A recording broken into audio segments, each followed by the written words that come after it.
What if never wanting to leave the house does not mean someone is lazy, rude, or bad at life? What if home has just started to feel like the one place where their brain can finally rest?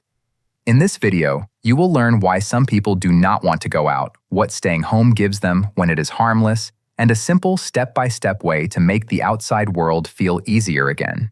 Have you ever had a day when leaving the house felt too hard, even though nothing huge was wrong?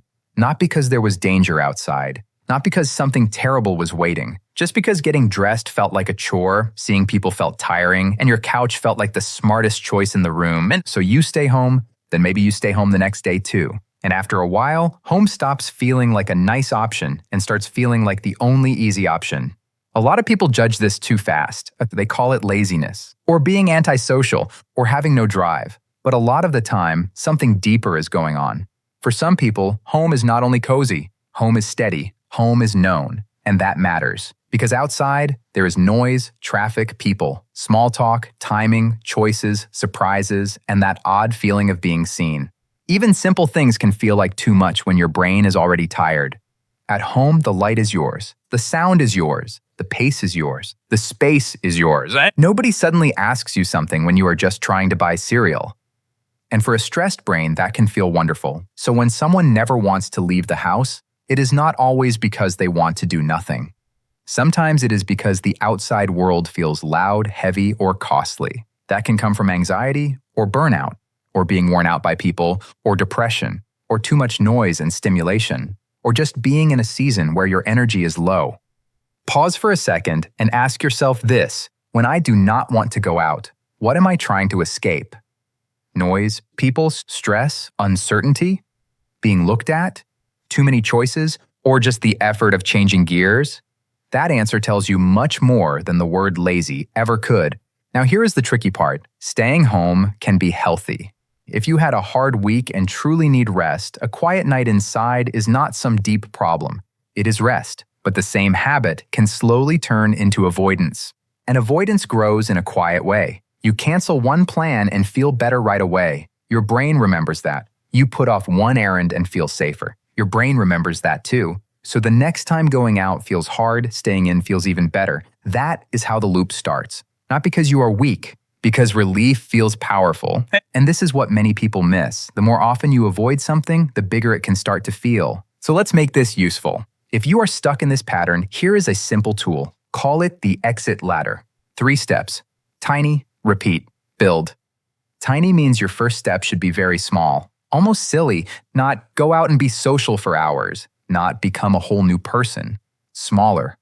Stand outside your door for 1 minute, walk to the mailbox, go downstairs and come back, sit in the car for a minute, walk to the corner and return. The goal is not to impress anyone. The goal is to get your brain used to contact again. Repeat means you do that same small step enough times that it starts to feel dull. And dull is good.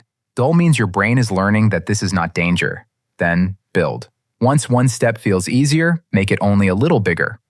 Mailbox becomes a short walk. Short walk becomes one small store. One store becomes 10 minutes outside. 10 minutes outside becomes one easy outing. That is the ladder. And here is the part I really want you to hear. You are allowed to leave the house badly. You do not have to walk outside and suddenly become cheerful, confident, busy, glowing, and healed.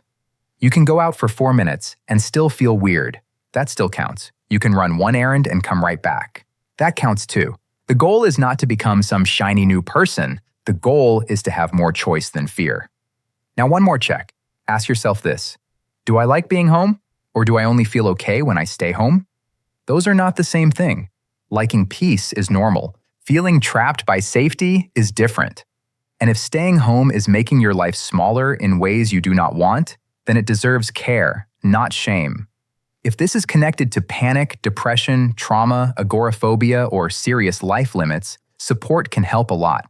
Sometimes the issue is not motivation. Sometimes the issue is a brain and body that have learned to treat the outside world like hard work. That can change. Slowly, gently, but truly. So if you never want to leave the house, try not to turn that into a harsh story about who you are. It may not mean you are lazy. It may mean your brain has started using home as the place where it can finally breathe.